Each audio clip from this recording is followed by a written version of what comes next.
ويجعلون ممن يكون كتابه Bismillah, assalamualaikum warahmatullahi wabarakatuh.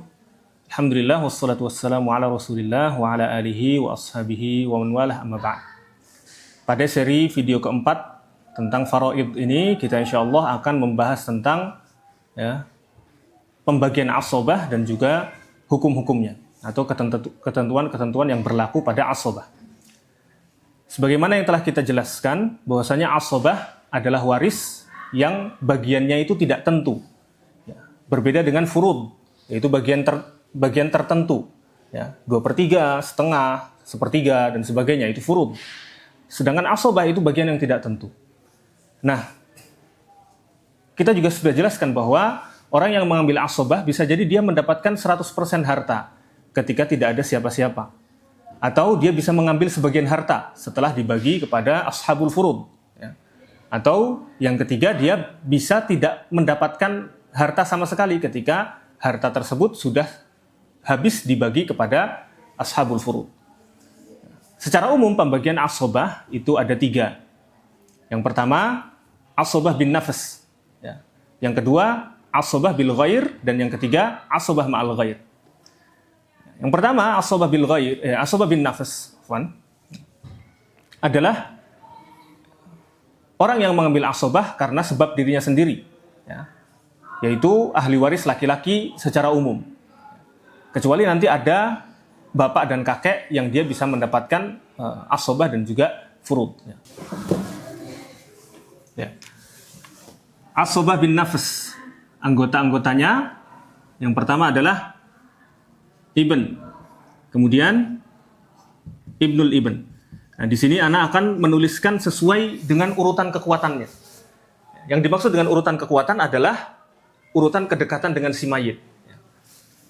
Dan yang ketiga adalah ab, berikutnya jad, kemudian akh, syaqiq atau saudara laki-laki sekandung, kemudian akh liab, kemudian ibnul akh syaqiq. Kita cukup tulis dengan shin saja. Kemudian ibnul akh liab. Kemudian kita ke sini, yaitu am syaqiq atau paman sekandung. Kemudian am liab.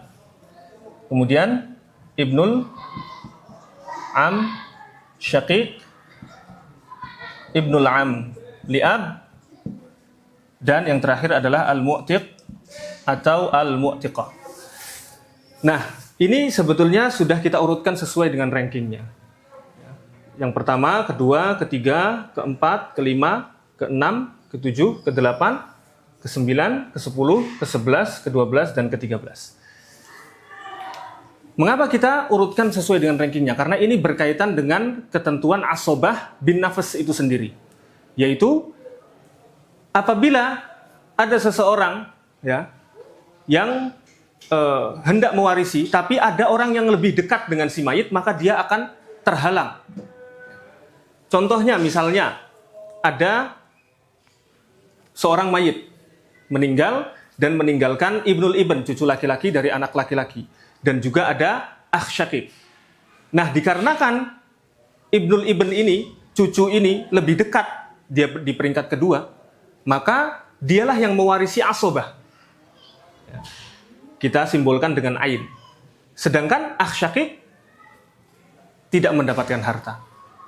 Terhalang dikarenakan ada orang yang lebih kuat daripada dia, atau orang yang lebih dekat dengan si mayit dari segi urutan yang sudah kita tuliskan ini daripada dia. Kemudian sebetulnya dari sini kita bisa mengambil satu kesimpulan, bahwasanya orang-orang yang mewarisi asobah bin nafs ini itu hanya memiliki 2 kemungkinan saja. Kalau tidak A, ya B. Kalau tidak asobah, ya terhalang. Kecuali ibn, karena dia yang paling kuat. Dia tidak mungkin bisa dihalangi oleh siapapun. Dia di peringkat pertama, jadi selama ada dia, maka 12 orang sisanya tidak mendapatkan harta. Kalau misalnya ibn tidak ada, ibnul ibn ada, maka yang lain tidak mendapatkan harta. Kecuali nanti ab dan jad. Sudah kita sebutkan di episode sebelumnya bahwasanya ab dan jad, dia bisa mendapatkan ta'sib atau asobah, dia juga bisa mendapatkan furud. Ketika dia terhalang dari asobahnya, misalnya ada ab, ada ibnul ibn. Ibnul ibn karena dia lebih kuat, maka dia mendapatkan asobah. Tapi ab, dia terhalang dari asobahnya, tapi mendapatkan furud sebagai ganti karena dia tidak mendapatkan asobah. Nah, untuk ab dan jad kita akan jelaskan furudnya pada pembahasan yang lainnya.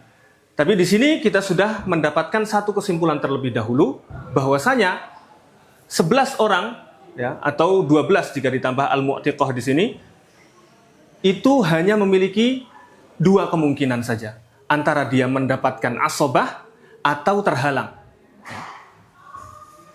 Bagaimana dia bisa mendapatkan asobah? Yaitu ketika dia menjadi yang paling kuat. Tidak ada orang yang lebih kuat daripada dia. Bagaimana dia bisa terhalang? Ketika ada orang yang lebih kuat. Baik itu 1 ataupun lebih daripada 1.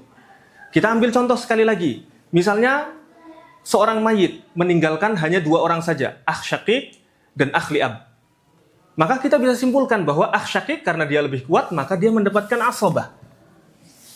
Ya. Dan akh li'ab karena ada akh syaqiq, maka dia terhalang. Demikian juga kalau misalnya seorang meninggal dunia, kemudian seluruhnya ini, ya seluruh yang kita tuliskan ini ada semua. Maka siapa yang akan mendapatkan asobah? Hanya 1, yaitu ibn. Sementara yang lain terhalang, adapun ab nanti mendapatkan furud, jad terhalang oleh ab dengan ketentuan yang akan kita jelaskan lebih lanjut. Ini adalah penjelasan tentang asobah bin nafs. Dengan sesungguhnya memahami asobah bin nafs, itu kita sebetulnya sudah memahami sekitar 50% daripada ilmu faraid. Ya. Kenapa? Karena kita sudah mendapatkan bagian dari 12 orang. Atau 11 orang lah, berarti belum 50% ya. Kita sudah mendapatkan sebagian daripada ilmu faraid. Wallahu a'lam.